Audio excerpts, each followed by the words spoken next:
Perkenalkan, nama saya Astuti Wulansari. Saya adalah mahasiswa PAI dari IAIN Salatiga.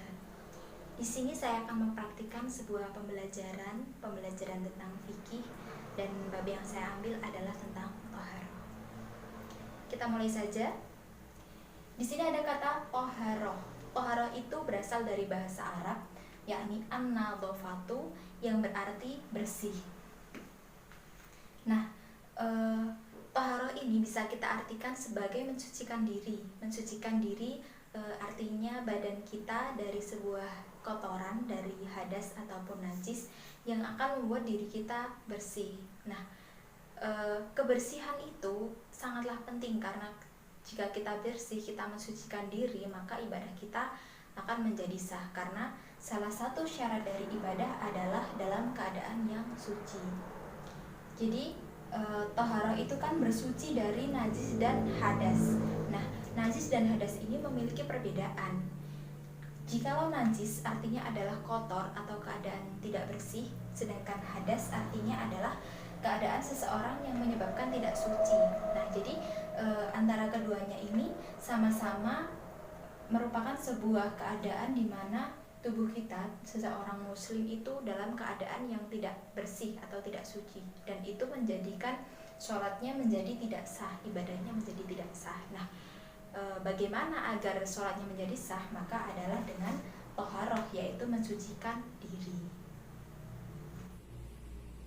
Selanjutnya adalah tentang najis. Nah, najis itu secara bahasa adalah artinya kotor. Sedangkan secara istilah dapat diartikan sebagai sesuatu yang kotor atau sesuatu yang dianggap kotor sehingga menyebabkan sholat seseorang itu tidak sah. Nah, najis ini merupakan suatu keadaan di mana kita harus membersihkan diri. Jadi ketika kita kena najis atau ada najis yang menempel pada tubuh kita, maka kita harus mensucikan diri, kita harus membersihkan diri kita agar kita senantiasa bersih dan bisa beribadah seperti itu. Nah, ini seperti dalil dalam dalil yang membahas tentang suatu kebersihan dari Quran surat Al-Baqarah ayat 222 yang berbunyi Bismillahirrahmanirrahim, Inna yuhibbuna tawabina wa tuhibbuna mutatahhirin, yang artinya sesungguhnya Allah menyukai orang-orang yang bertaubat dan orang-orang yang mensucikan diri. Nah, di sini jelas bahwa Allah itu suka dengan orang-orang yang mau mensucikan dirinya. Seperti dalam hadis juga, hadis tentang kebersihan, yakni yang berbunyi an-nadhafatu minal iman, yang artinya kebersihan adalah sebagian dari iman. Jadi kita harus senantiasa menjaga kebersihan.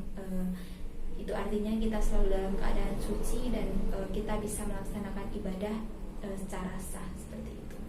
Nah, najis ini ada 3 macam, pembagiannya ada 3 macam.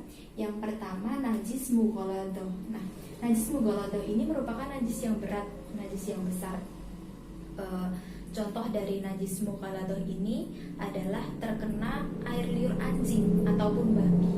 Jadi ketika kita kena air liur anjing atau babi di tubuh kita, maka kita terkena najis yang berat, najis mughaladhah. Nah, gimana cara mensucikannya? Cara mensucikannya yakni dengan membasuh sebanyak 7 kali, dan salah satunya adalah dengan debu, seperti itu. Jadi ketika kita tidak membasuh dengan debu, berarti cara mensucikan kita belum sah, seperti itu. Selanjutnya adalah najis yang kedua, yakni najis mutawasitoh. Nah, najis mutawasitoh ini adalah najis yang sedang, jadi menengah di antara najis mughaladhah dan najis mukhafafah. Nah, najis mutawasitoh ini ada 2 macam. Yang pertama najis hukmiyah, dan yang ketiga adalah najis ainiyah. Nah, najis hukmiyah itu adalah najis yang diyakini adanya meskipun itu tidak ada rasa dan tidak ada wujudnya. Jadi tidak terlihat dan tidak ada rasanya, tetapi diyakini adanya. Nah, contohnya adalah air kencing yang sudah kering. Nah, gimana cara mensucikannya? Caranya adalah dengan menyiram air di atasnya. Kemudian yang kedua adalah najis ainiyah. Najis ainiyah ini ada wujudnya, ada rasanya dan ada baunya. Nah, gimana sih cara mensucikannya? Yakni dengan dibasuh sampai benar-benar hilang wujud, rasa, dan baunya.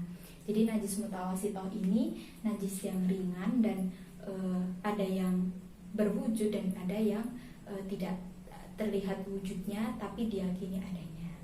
Contoh dari najis ainiyah antara lain adalah bangkai binatang. Jadi bangkai binatang darat misalnya bangkai harimau atau bangkai singa, bangkai ayam dan lain sebagainya.